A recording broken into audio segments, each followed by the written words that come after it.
បាទអញ្ចឹងការសាកក្រូចខ្លុងហ្នឹងគឺបងប្អូនត្រូវមើលនេះគឺយើងមានអាកុលបាទអាកុលនេះគឺពេលណាដែលយើងធ្វើការប្រើកំបិតនេះដើម្បីខ្វៀលយកសម្បកអំណោយយើងឲ្យបានជោគល្អប្រកលោកលាទៅដើម្បីជំរុញឲ្យវាធ្វើការដុះរឹសបានលឿនយើងចង់ដើម្បីមានកន្លែងហូតណាបងប្អូនបាទដើម្បីពេលដែលយើងចង់ស្រាយគឺយើងយកម្ដងហូតខ្វក់ទៅយើងអាចដាំបានហើយបាទជម្រាបសួរពុកម៉ែបងប្អូនវិជាកសិករបាទបងប្អូនមើលខាងក្រោយខ្ញុំនឹងជាអីបាទខាងក្រោយខ្ញុំនេះគឺជាក្រូចខ្លុងណាបងប្អូនហើយមកខ្ញុំមកទីនេះគឺនឹងធ្វើការសាកក្រូចខ្លុងនេះបាទដែលមានប្រសិទ្ធភាពពីព្រោះតែយើងទិញគេគឺវាអស់ថ្លៃដូច្នេះបើសិនយើងមានដើមមេមួយល្អគឺយើងអាចធ្វើការសាកបាទដើម្បីទុកដាំបន្តទៀតអញ្ចឹងក្នុងមួយដើមនេះខ្ញុំបានសាកច្រើនហើយការសាករបស់ខ្ញុំក៏ទទួលបាននូវជោគជ័យ 90% អញ្ចឹងតោះបងប្អូនទៅមើលនៃការសាកទាំងអស់គ្នាបាទនេះគឺជាក្រូចដើមមេបងប្អូនដែលវាលូតលាស់ធំមែនទែនបាទធំអញ្ចឹងក្រូចខ្លុងគឺវាបែកមេឃសាខាធំហើយវានៅក្បែរផ្ទះនៅក្បែរផ្ទះបាយនៅខាងផ្ទះខ្ញុំអញ្ចឹងណាផ្ទះម៉ែហើយមុនខ្ញុំធ្វើការសាកវាច្រើនដែរហើយយើងទៅដាំហើយម៉ែគាត់បំបីកូនប៉ុន្តែវានៅតែធំហើយយើងគាត់ត្រូវតែធ្វើការសាកទៅដើម្បីចំណេញពីព្រោះយើងទិញគេក៏វាអស់ថ្លៃអញ្ចឹងណាបាទក្រូចខ្លុងនេះគឺទៅតែនឹងបេះបាន4 10 20ហើយអញ្ចឹងខ្ញុំគិតថាក្រូចខ្លុងវាល្អពេលដែលយើងដាំក្រូចខ្លុងទៅវាល្អមែនទែនគឺបើវាបែកកូនបែកចោលផ្លែបានច្រើនអញ្ចឹងទៅរាប់សិបឆ្នាំគឺវាអត់ងាយងាប់ទេអញ្ចឹងយើងទៅមើលការសាកក្រូចខ្លុងនេះបងប្អូនគ្នាបាទតោះបាទអញ្ចឹងការសាកក្រូចខ្លុងហ្នឹងគឺបងប្អូនត្រូវមើលនេះគឺយើងមានអាកុលបាទអាកុលនេះគឺពេលណាដែលយើងធ្វើការប្រើកំបិតនេះដើម្បីខ្វៀលយកសម្បកក្រូចក្នុងចន្លោះ2ហ៊ុនអញ្ចឹងណាអញ្ចឹងចោលចេញទៅយើងអាចធ្វើការសម្អាតដោយប្រើប្រាស់កុលហ្នឹងទៅបងប្អូនកុលក៏បានសាប៊ូក៏បានដើម្បីកុំឲ្យវាឆ្លងពីមេឃមួយទៅមេឃមួយបើក្នុងករណីវាមានរោគផ្សិតបាទអញ្ចឹងយើងធ្វើការលាងជាមួយអាកុលទី2គឺជាកន្ត្រៃកាត់មេឃណាដែលទាស់ឬក៏បន្លាហ្នឹងយើងត្រូវធ្វើការកាត់ចេញទៅកុំឲ្យវាទៅជាពិសេសបើចំពោះក្រូចខ្លុងហាក់មិនសូវមាននេះទេបងប្អូនមេឃឬក៏បន្លាទេតែបើក្រូចពោធិ៍សាត់អាហ្នឹងសម្បូរបងប្អូនបាទហើយមុខមួយទៀតក៏យើងត្រូវនេះគឺជាអរម៉ូនបណ្ដុះឫសបាទយើងយកបណ្ដុះមេឃជាល្អប៉ុន្តែយើងមានគឺយើងយកពួកបណ្ដុះឫសពូជក្របទៅតែក៏ប្រើបានដែរអញ្ចឹងយើងយកមកបាទលាយទឹកបន្តិចទៅហើយចាក់វាចូលទៅដើម្បីធ្វើការលាបនៅកន្លែងមុខកាត់សបកដែលយើងបានខ្វៀលចេញហ្នឹងដើម្បីឲ្យវាឆាប់ដុះឫសខ្ញុំប្រើវិធីចឹងគឺមានវិធីធម្មជាតិជាច្រើនតែខ្ញុំអត់ប្រើទេហើយនេះក៏ជាដីដែលយើងបានច្រកនៅក្នុងថង់របស់យើងកន្លះគីឡូបងប្អូនអញ្ចឹងយើងច្រកទៅយើងលាយជាមួយនឹងបាទក្នុងយើងទិញដីបណ្ដុះគេក៏បានដែរឬក៏យើងធ្វើខ្លួនឯងក៏បានតែខ្ញុំទិញគេទៅហើយយើងច្រកឲ្យណែនល្អនៅក្នុងថង់ស្ករមួយកន្លះគីឡូហ្នឹងបាទដើម្បីងាយស្រួលពីព្រោះពេលដែលយើងធ្វើគឺយើងគ្រាន់តែឈៀវាទៅគឺយើងអាចធ្វើបានហើយយើងអាចយកទៅបិទជាប់ជាមួយនឹងកន្លែងដែលយើងយកសម្បកចោលបាទហើយនេះគឺជាច្រាស់ដែលយើងត្រូវយកទឹកអរម៉ូនរបស់យើងហ្នឹងអរម៉ូនបណ្ដុះឫសហ្នឹងយកទៅលាបនៅកន្លែងមុខវាហើយនឹងមានខ្សែសារ៉ាយសម្រាប់ចងរុំវាណាបាទបងប្អូនអញ្ចឹងតោះទៅមើលបន្តទៀតខ្ញុំនឹងនិយាយរៀបរាប់អញ្ចឹងខ្ញុំជ្រើសរើសមេឃនេះបងប្អូនពេលតែមេឃនេះវាចំពីមតែក៏ពិតយើងអាចបាន2តែវាមុខពេកខ្ញុំជ្រើសរើសតែមួយបានហើយអញ្ចឹងខ្ញុំនឹងធ្វើការសាកកន្លែងនេះពេលដំបូងគឺបងប្អូនមានកាំបិតនេះមួយមក ចឹងយើងធ្វើការជាយកសម្បកចោលហើយយើងអាច stop ណាបង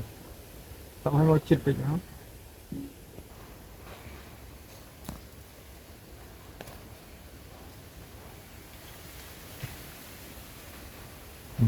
ហើយយើងដាក់មួយថ្នាំងដៃមកប៉ុណ្នេះក៏បានដែរ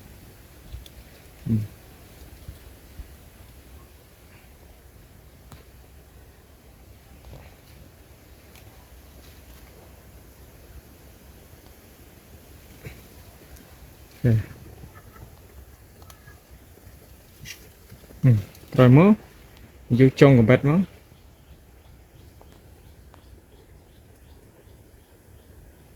ចុងកំបិតមកគឺជាแบบនេះមកបងប្អូន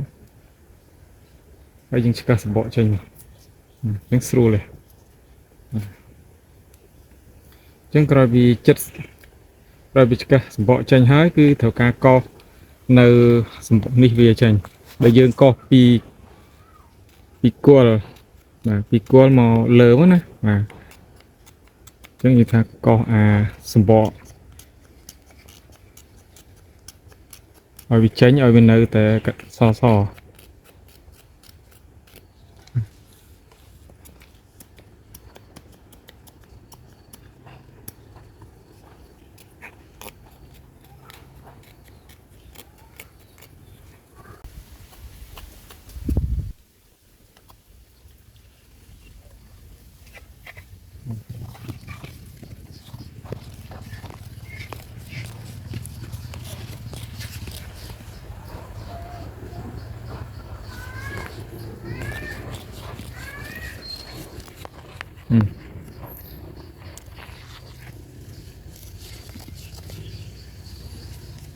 បាទបន្ទាប់មកយើងយក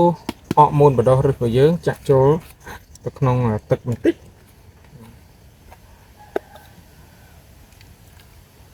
ដើម្បីធ្វើការលាបពេលយើងចាក់ហ្នឹងគឺយើងបដោះវា10ណាបងប្អូននេះគឺដីបដោះរបស់យើងគឺមាន10ថង់អញ្ចឹងយើងធ្វើការបដោះឲ្យបាន10មេពីជាងឥឡូវយើងបដោះបាន10មេហើយតែនេះខ្ញុំធ្វើការបដោះ10មេទៀតហើយតោះពេលយើងដាក់ចូលក្នុងទឹកបន្តិចហើយយើងមានច្រាសរបស់យើង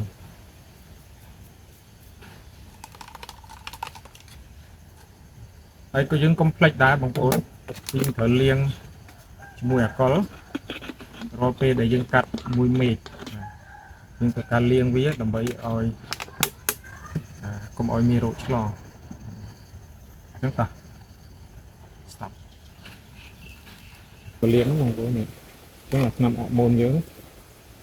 មកលាបកន្លែងមុខអំណោយើងឲ្យបានជោគល្អប្រប់លោកលាបទៅដើម្បីជំរុញឲ្យវាធ្វើការបោះរុះបានលឿនព្រោះធ្វើការសាបបែបនេះគឺវាអត់សូវខូចពីព្រោះក្រូចខ្លងគឺពិបាកនៅក្នុងការសាក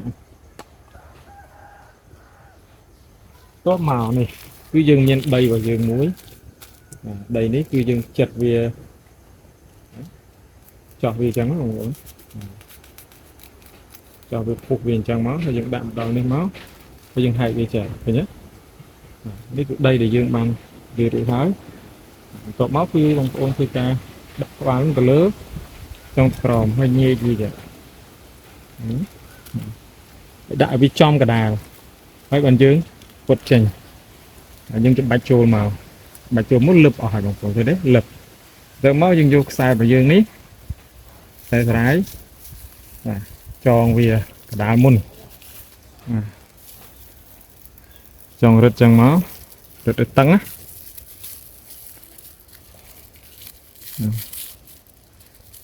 ចងវាពីចឹងមករឹតអូខេចាប់បាទឥឡូវយើងយកមកជួនទៀតយើងចងមួយទៀតយើងរឹតទៅទៀតមកបាទអានេះវាទឹកច្រើនគឺវាត្រូវចេញមកបាទ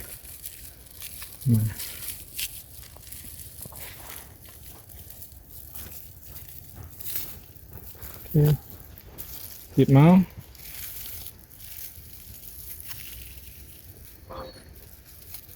ហើយយើងចងដើម្បីមានកន្លែងហូតណាបងប្អូនបាទដើម្បីពេលដែលយើងចង់ស្រាយគឺយើងយកម្ដងហូតខ្វក់ទៅ យើងអាចដាំបានណាអូខេប៉ុណ្ណឹងគឺបានហើយបងប្អូនអញ្ចឹងយើងត្រូវរងចាំរយៈពេលខ្ទង់មួយខែឲ្យដោះឫសហើយបាទអញ្ចឹងងាយស្រួលណាអញ្ចឹងណែនល្អណាបាទណែនល្អហើយទឹកវាមិនល្មមទេបងប្អូនកុំដាក់ទឹកច្រើនការដែលយើងលាយដីហ្នឹងអូខេបាយបាយបងប្អូនចាំមើលលទ្ធផលរបស់វាថាតើវាមានលទ្ធផលយ៉ាងណារយៈពេលប្រហែលដែលវាដោះឫសអញ្ចឹងចង់ទៅមើលដល់គ្នាណាបាយបាយតានបងប្អូនណាឃើញអត់នេះយើងសាកបានហើយយើងទុកដាំបាទជម្រាបសួរបងប្អូនវិជ្ជាកសិករនេះគឺជាក្រូចខ្លុងបងប្អូនក្រូចខ្លុងដែលមានរសជាតិឆ្ងាញ់ហើយពូជរបស់វាគឺឆ្ងាញ់ផ្អែមហើយអត់ហាងអញ្ចឹងហើយបានជាខ្ញុំធ្វើការសាក់មែកវាទុកសម្រាប់ដាំនៅកន្លែងផ្សេងហើយឥឡូវនេះគឺវាដោះឫសហើយបងប្អូនអញ្ចឹងខ្ញុំមកធ្វើការកាត់មែករបស់វាហើយនេះគឺខ្ញុំសាករហូតដល់ជាង10មែកដូចជា10មែកបាទអញ្ចឹងវាបានផលទាំងអស់ហើយខ្ញុំនឹងធ្វើការកាត់ហើយបើបងប្អូនចង់ដឹងអំពីរបៀបសាកឲ្យវាចេញឫសក្នុងរយៈពេល1ខែកន្លះហើយ2ខែយើងអាចកាត់បានហើយអញ្ចឹងរយៈពេលហ្នឹងគឺ2ខែហើយអញ្ចឹងខ្ញុំអាចធ្វើការកាត់នៅមែកក្រូចខ្លុងនេះពីមុនផ្លែច្រើនណាស់ខ្ញុំទៅនឹងបេះនៅក្នុងខ្ញុំបិណ្ឌហ្នឹងបងប្អូនបេះច្រើនបាទខ្ញុំឃើញថាផ្លែធំហើយបេះយូរអស់ហើយអញ្ចឹងដើម្បីឲ្យវាមានពូជពងបន្តទៀតគឺយើងមិនចាំបាច់ទិញគេទេគឺខ្ញុំធ្វើការសាកវាហើយក្រូចខ្លុងជាក្រូចមួយដែលលំបាកក្នុងការសាកតែចំពោះខ្ញុំគឺអត់បញ្ហាទេអ្វីត្បិតតែវាមានរយៈពេលយូរបន្តិចតែ1ខែកន្លះបានវាដុះឫសតែយើងអាចនៅតែអាចសាកវាបានតោះអញ្ចឹងទៅមើលបងប្អូនបាទនេះដូចជាមួយមេឃនេះអញ្ចឹងខ្ញុំនឹងធ្វើការកាត់ហើយ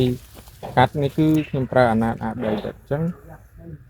យើងប្រើអាណាអាកាត់នេះឈើក៏បានតែខ្ញុំប្រើអាណាអាដីទៅកាត់វាទៅពីព្រោះវាមានរឹសហើយ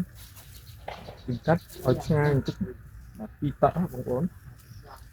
កាត់ឲ្យឆ្ងាយពីកន្លែងនេះ2តក់ទៅ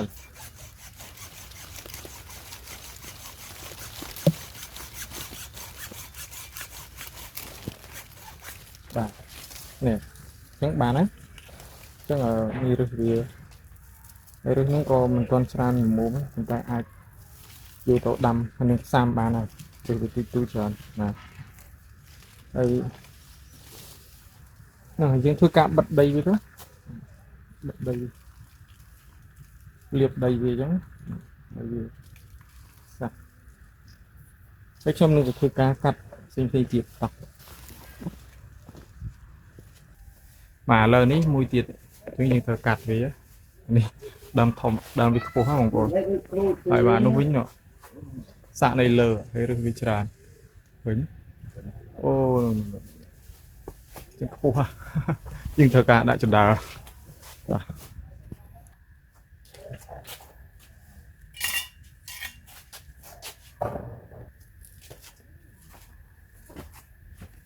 ដាំមកបាត់ដល់ខ្ញុំងាប់ដាំឲ្យ200ដើម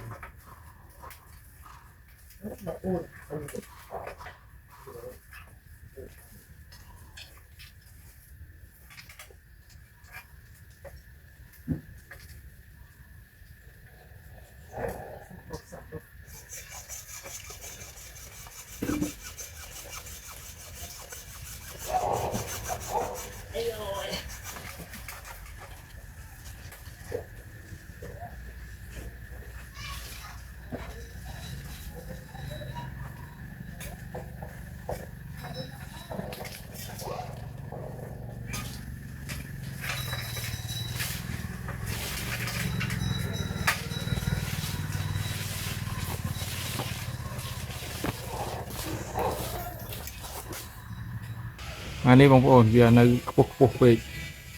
ហ្នឹងនេះគឺជាក្រូចណាហើយនេះបាទអញ្ចឹងមានច្រើនទៀតនៅក្នុងនោះខ្ញុំសាក់ច្រើនគឺសមដែរនៅក្នុងក៏មានដែរហើយនេះមិនដែរក៏មានក្រូចដែរសាក់ដែរហើយកណ្ដាលក៏មានក្រូចសាក់ដែរណោះអញ្ចឹងកណ្ដាលក៏មានដែរ សាក់គូសំដែរអញ្ចឹងតោះខ្ញុំអត់បានកាត់ទេព្រោះអត់មានអ្នកថតអើយអូខេអញ្ចឹងខ្ញុំនឹងកាត់ឲ្យបង្ហាញបងប្អូននៅពេលក្រោយតែន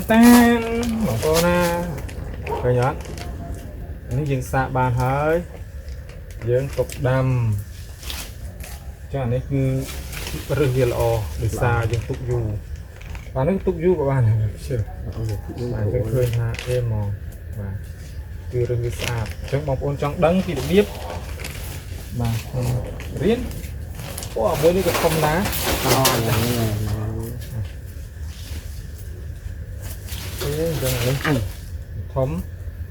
រឹសវាស្ញេះអញ្ចឹងយកទៅរកដាំបណ្ដោយកាត់ទៅថងទៅរកដាក់ដាំ